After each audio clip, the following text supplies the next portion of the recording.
Assalamualaikum dan salam sejahtera. Nama saya Sharifah Ilisha Sofia. Nombor matriks 279892.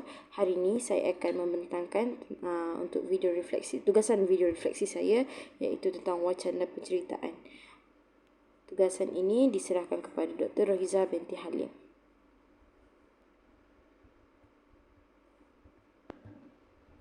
Apa itu penceritaan? Penceritaan ialah salah satu pembentukan wacana.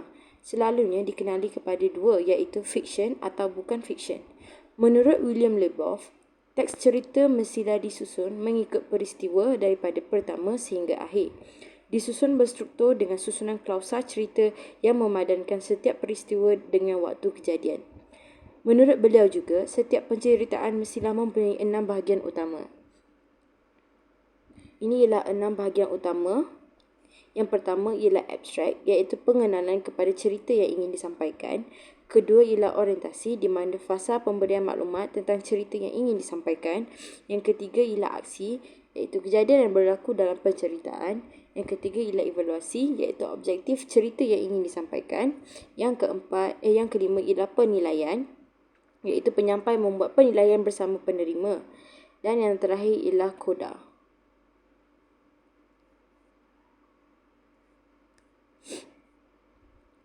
Contoh penceritaan yang didapati ialah kisah-kisah rakyat, peristiwa bersejarah, mitos zaman dahulu. Antara elemen yang terdapat dalam wacana penceritaan ialah yang pertama, mempunyai watak dan perwatakan. Contohnya, dalam satu kisah rakyat, mestilah ada pelaku dan pembuat, serta mempunyai kata ganti nama dalam sesebuah cerita. Yang kedua ialah setiap penceritaan mestilah mempunyai latar belakang seperti tempat dan masa. Seterusnya, penceritaan mestilah mempunyai plot atau susunan peristiwa berkenaan sesuatu cerita itu. Contohnya, di dalam sebuah cerita rakyat, selalunya berlatar belakangkan kehidupan di sebuah kampung.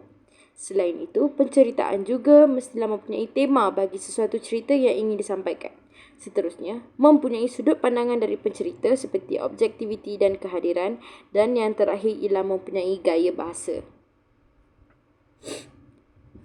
Aspek dalam penceritaan mempunyai beberapa aspek yang penting yang wajib ada dalam teks penceritaan, iaitu pertama, teks cerita itu boleh bercerita di mana mewajibkan penyampai diperlukan untuk menyampaikan cerita itu.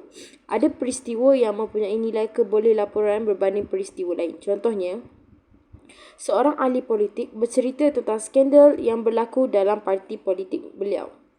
Yang kedua ialah mempunyai credibility, iaitu antara cerita dan pencerita, di mana pencerita mestilah menceritakan hal yang sebenar kepada pendengar.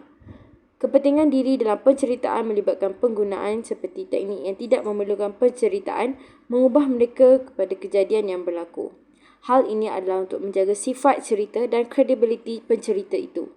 Seterusnya, cerita sebagai pemindahan pengalaman daripada seorang individu kepada individu yang lain.